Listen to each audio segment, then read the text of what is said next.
palavra que eu trouxe hoje para o seu coração, ela se encontra aqui em Gênesis, no capítulo 3, versículo 8 a 10. Eu estava no meu tempo com Deus, Deus começou a falar tanto comigo. E esse texto diz assim: quando ouviram a voz do Senhor Deus, que andava no jardim. Você deve dizer, o pastor, ele só prega nesse Gênesis. Eu sou apaixonado com isso. Eu sou apaixonado com esse começo da história. Quando ouviram a voz do Senhor Deus, que andava no jardim pela viração do dia, esconderam-se da presença do Senhor Deus, o homem e sua mulher, por entre as árvores do jardim. Chamou o Senhor Deus ao homem e lhe perguntou: onde estás? Ele respondeu: ouvi a tua voz no jardim, e porque estava nu, tive medo e me escondi. Deus abençoe a sua palavra. Tem uma tradução que diz que eles ouviram os passos de Deus no jardim. Tem uma tradução que diz que eles ouviram a voz de Deus no jardim. E quando a gente vai consultar, a palavra que está ali no original, ela significa passos, ela significa som, ela significa ruído, ela dá a entender voz, ela dá a entender movimento, e ela é traduzida com legitimidade, tanto para Deus se movendo, para Deus andando, quanto para a voz de Deus. Esse texto aqui, ele é interessante porque ele diz que eles ouviram a voz do Senhor que andava pelo jardim. Ele é mais completo. Ele diz que dava para perceber que Deus estava se movendo pelo jardim. Eles podiam ouvir os passos de Deus, a voz de Deus. O pastor Wolfgang, certa vez, disse que Deus fez questão de entrar no jardim fazendo barulho, para que as pessoas pudessem, para que Adão pudesse vir aos seus pés. Bom, diferentemente disso, Adão se escondeu. E Deus vem atrás dele e diz para ele: Adão, onde estás? Mas Adão não responde a pergunta. Ele diz: eu me escondi, porque eu temi, porque eu estava nu. A resposta de Adão não está focada em onde está, mas como ele está. Como ele está se sentindo. Como está o seu coração. Como está a sua alma. Adão experimentando pela primeira vez a dor, experimentando a morte, como Jesus experimentou no Calvário. Experimentando a morte no seu sentido pleno, que é separação. Se sentindo separado por Deus pelo abismo do pecado. Sentindo toda a angústia e toda a dor, ele se esconde. Talvez seus olhos regados de lágrimas em direção àquele som gostoso da presença de Deus. Mas tanta vergonha, tanta decepção com ele mesmo, tanto medo, ele escondido. Quando ele ouve os passos de Deus, ele corre, foge de Deus. E é interessante que quando Deus chega na terra, quando ele entra no Éden, seus passos anunciam a sua decisão desde a eternidade. Eu vou pisar na terra, eu não vou te perder. Eu vou atrás de você, eu vou te buscar. Anunciam a encarnação do Cristo, anunciam a decisão do céu, anunciam que Deus decidiu deixar a sua onipotência para se vestir de limites, de dores, de fragilidade. Que Deus decidiu despir-se da sua glória para vestir-se da vergonha da humanidade, dos limites da humanidade, dos temores da humanidade. Tudo por você. Parece que ainda ecoa em nossos ouvidos a voz de Deus dizendo: onde você está? E a gente nunca consegue dar uma resposta simples: Deus, eu estou aqui, Senhor. Venha ao meu encontro, Pai. Venha ao meu encontro, Senhor. Eu estou aqui, precisando do Senhor. Parece que a gente nunca consegue dar essa resposta. A nossa resposta mais pronta: Senhor, eu não estou pronto para o Senhor. Eu estou tão decepcionado comigo. Eu estou tão frustrado comigo. Eu estou tão cheio de problemas e pecados e dores. Deus está atrás de você. O amor de Deus quer te alcançar. Ele não está preocupado como você está. Se você está sujo dos seus pecados, se você está oprimido pela sua dor, se você está vendido pelos seus fracassos, se você está amarrado pelos seus limites, Deus continua dizendo: eu te amo. Eu quero te encontrar. E é interessante que a próxima pergunta de Deus é: quem te mostrou? Quem te mostrou? Antes de Gênesis 3, não existe pergunta, mas quando o diabo inaugura o tempo da pergunta, ele faz as perguntas que vão levar o homem à queda, e Deus faz as perguntas que vão restituir o homem ao seu lugar. Você comeu do fruto?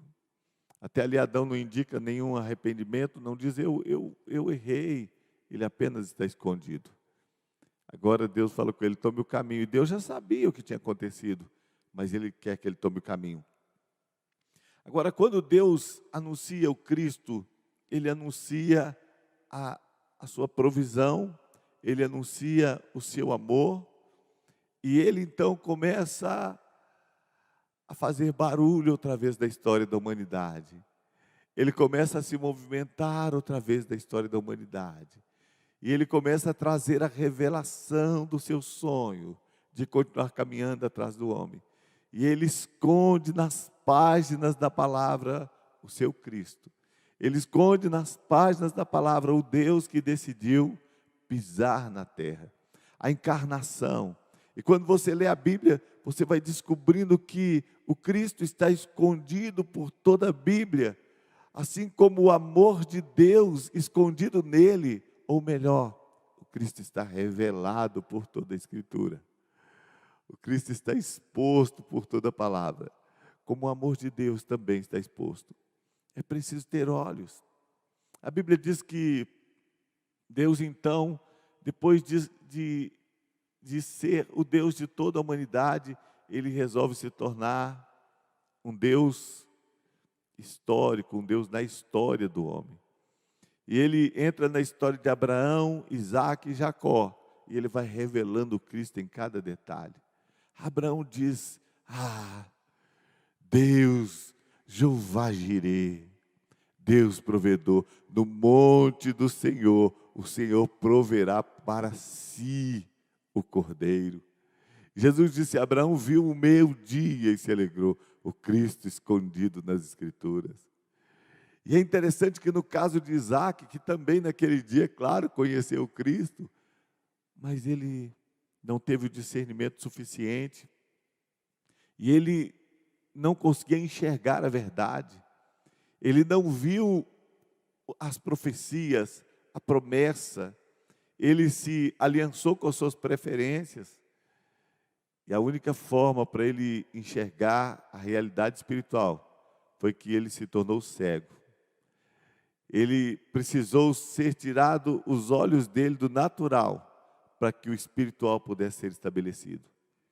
E é interessante então que o Cristo surge nessa história.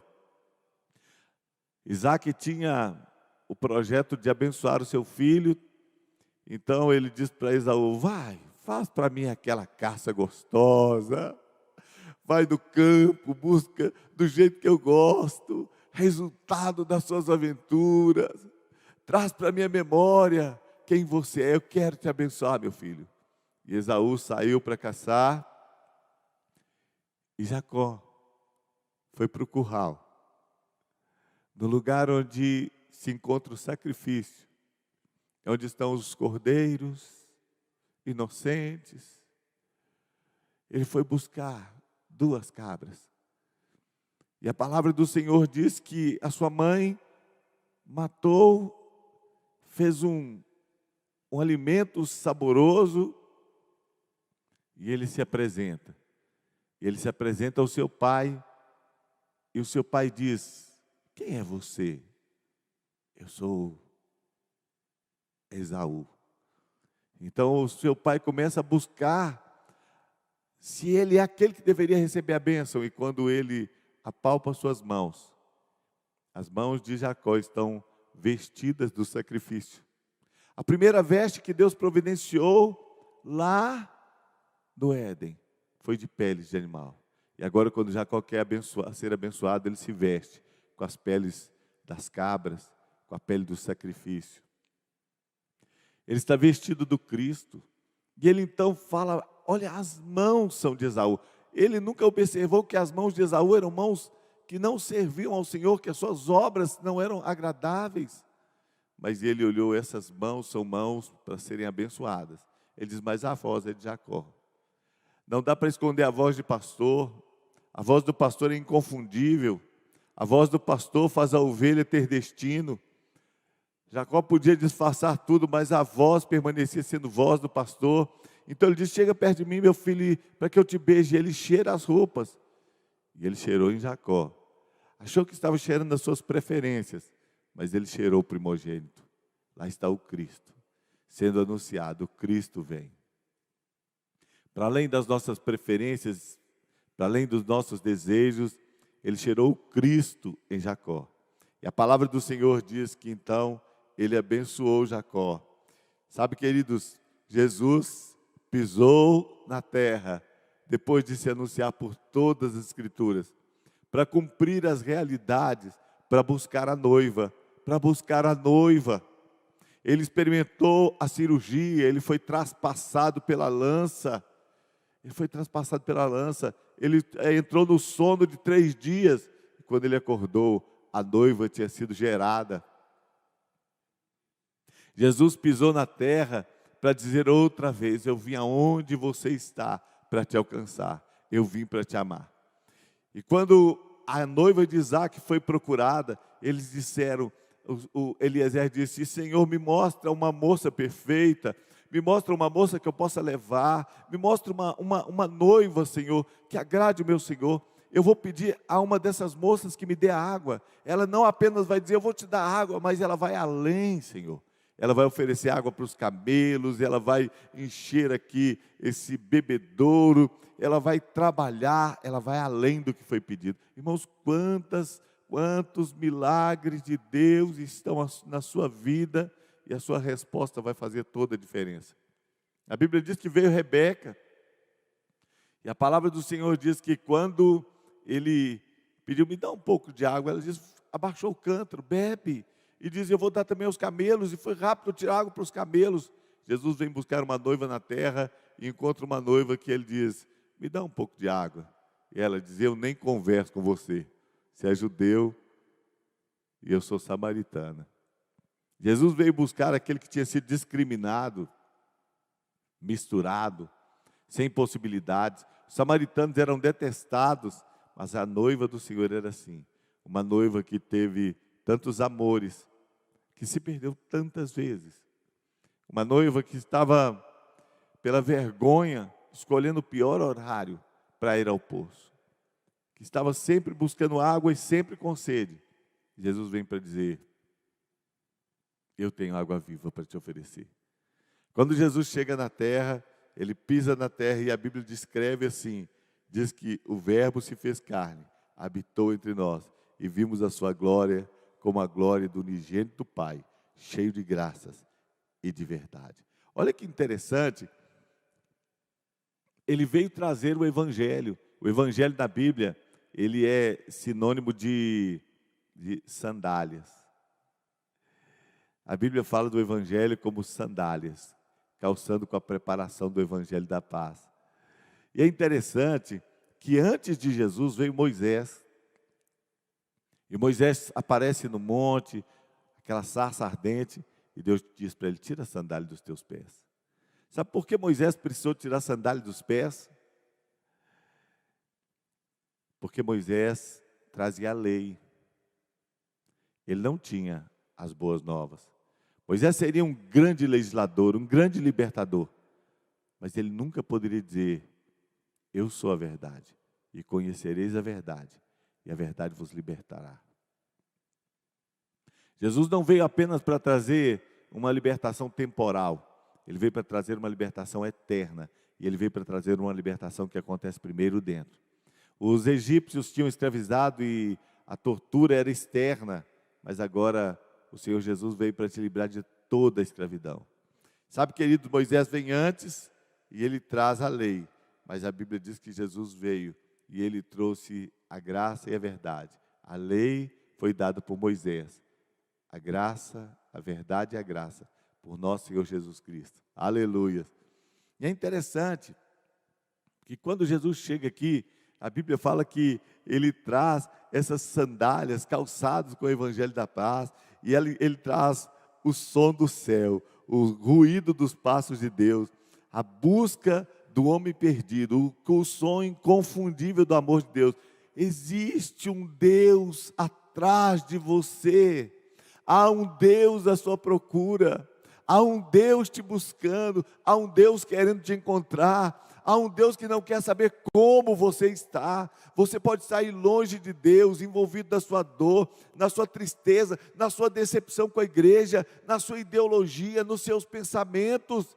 Existe um Deus à sua procura, interessado em você, vestido de pronto amor, que veio trazer boas notícias do céu.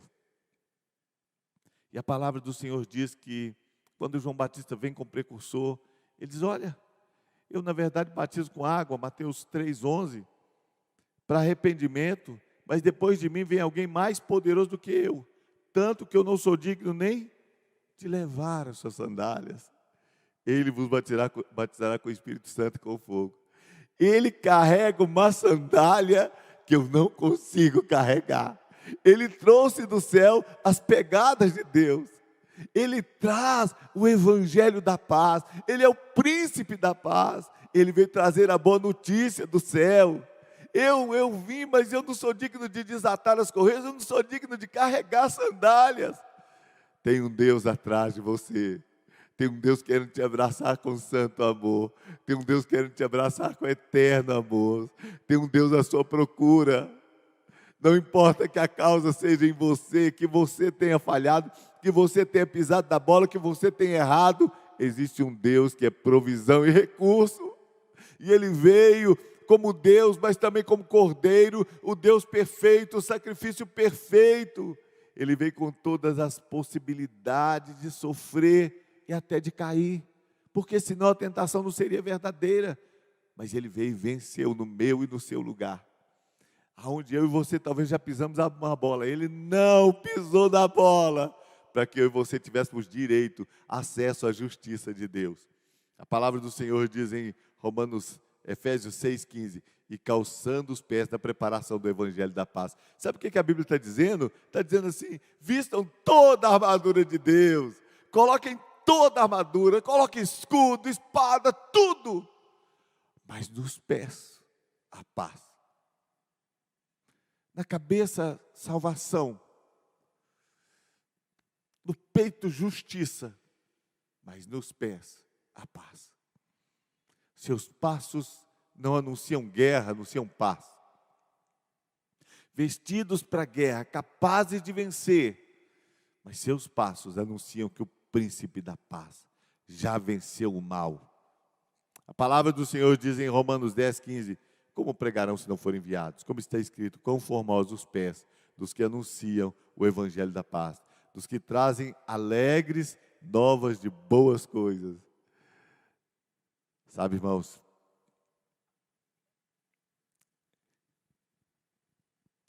Deus veio te calçar com o Evangelho sobrenatural de paz. A Bíblia diz que Jesus encerra o seu ministério lavando os pés dos discípulos. Porque o Evangelho não é para cobrir pés sujos. O Evangelho não veio para fingir que o seu pecado não existe. Tem um Deus que veio lavar os seus pés e calçar com sandálias de paz. Tem um Deus que te ama. Ele não veio dar um jeitinho. Ele se curvou com a bacia para lavar os seus pés. Eu gosto de dizer que Pilatos lavou as mãos. Jesus lavou os pés. E Ele nos mandou fazer o mesmo. Inevitavelmente todo o homem vai ter que escolher. Ou assume a bacia para lavar as mãos, ou assume a bacia das desculpas.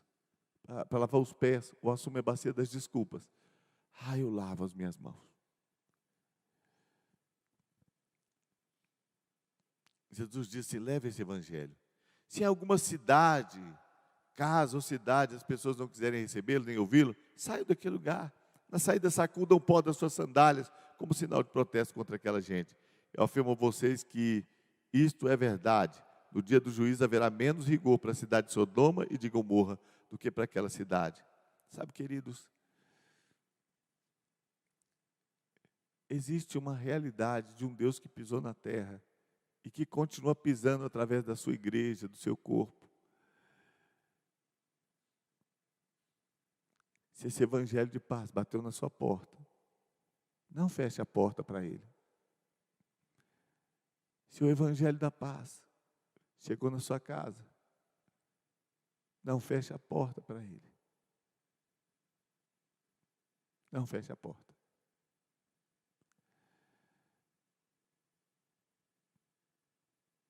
Ele continua te seguindo e te amando. Sabe, só Jesus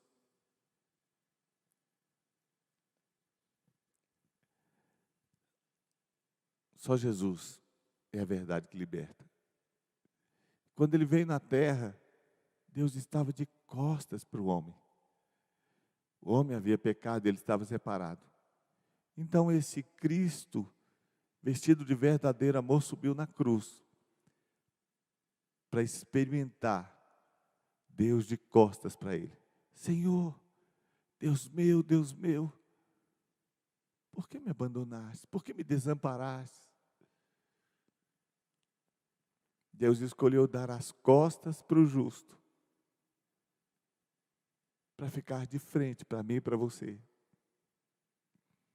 Deus escolheu dar as costas para o justo, para oferecer a sua face para nós. Moisés pediu, Senhor, revela-te a mim. Ele dizia, eu vou me revelar. Eu passo e te ponho escondido na rocha.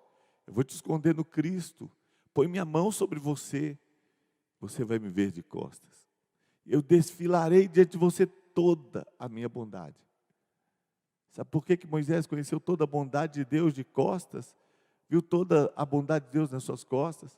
Não só pelos seus atos passados, mas também porque ele viu um Deus que deu as costas para o Filho unigênito, para dar a face para quem não merecia.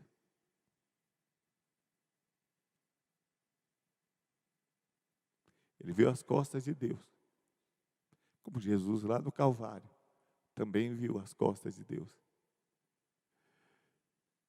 E nas costas de Deus estava a expressão de toda a sua bondade, toda a sua misericórdia, que Ele deu as costas para o seu Filho, para dar a face para mim e para você. Por isso que Ele diz, se o meu povo se arrepender e buscar a minha face, porque as costas eu ofereci ao meu Filho. Eu quero encerrar essa mensagem dizendo que o Senhor fez em Gênesis a segunda pergunta mais contundente. E a pergunta de Deus foi: onde está o seu irmão? Deus começa perguntando: onde você está? Mas Ele continua perguntando: onde está o seu irmão?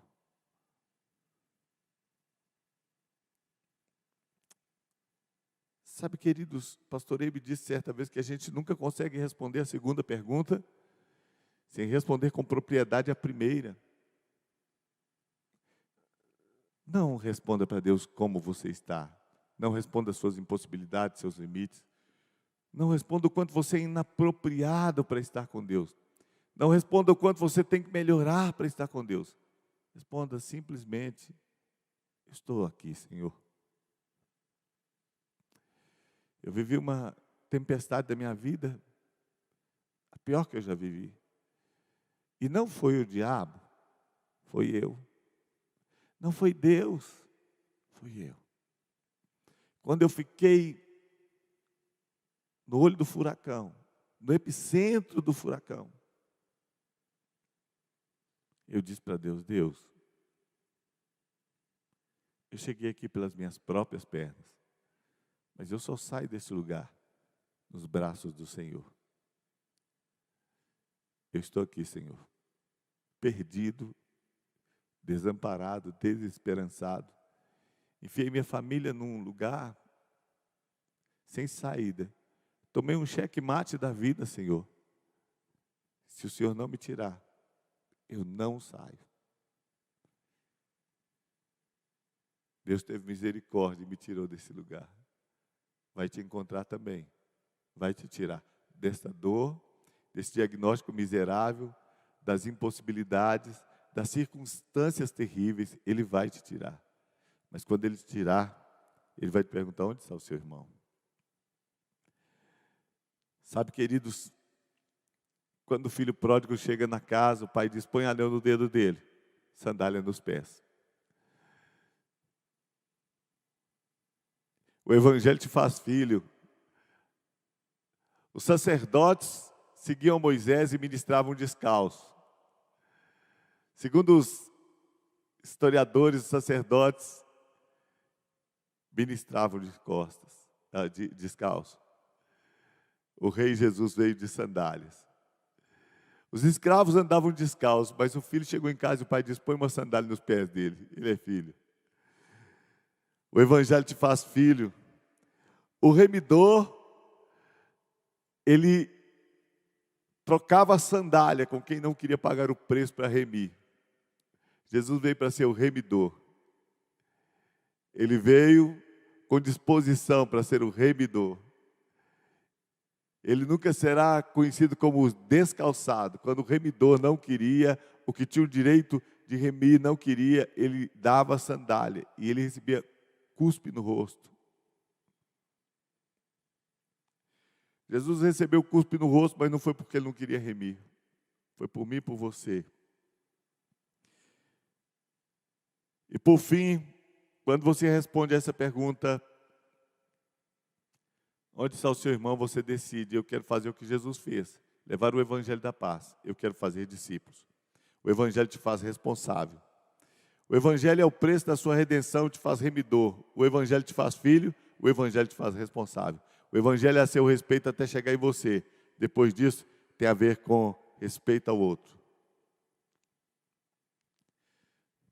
Responda com sinceridade. Os irmãos do louvor, se quiserem, nós vamos orar agora.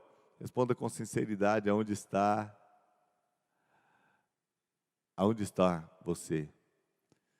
Responda com sinceridade: aonde está seu irmão? Você é responsável. O evangelho te faz responsável. Bom, eu estou chegando ao final dessa mensagem. Eu vou orar por você agora. E não importa onde você esteja, o amor de Deus vai te abraçar. Quem sabe você acordou hoje numa cama que não é a sua, numa história que não é a sua. Quem sabe você acordou hoje pela madrugada, vestido de vergonha, lembrando dos seus delitos. Quem sabe você, como Adão, tem estado escondido há tanto tempo, que talvez nem você sabe mais quem é você, onde você está. Quem sabe você se levantou nessa manhã vencido pelo álcool, vencido pela droga. Quem sabe você está confinado em uma realidade tão miserável. Fez maus negócios, negócios desonestos. Talvez você está vivendo uma vida dupla, ou só está escondido, decepcionado com Deus ou com a igreja. Escuta os passos. Escuta a voz. Ele continua desejoso de te encontrar.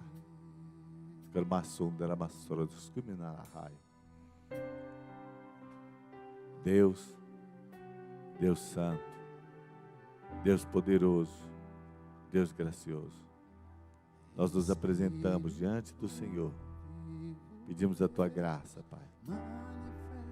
Senhor, alcança, senhores de coração, esta pessoa longe do Senhor.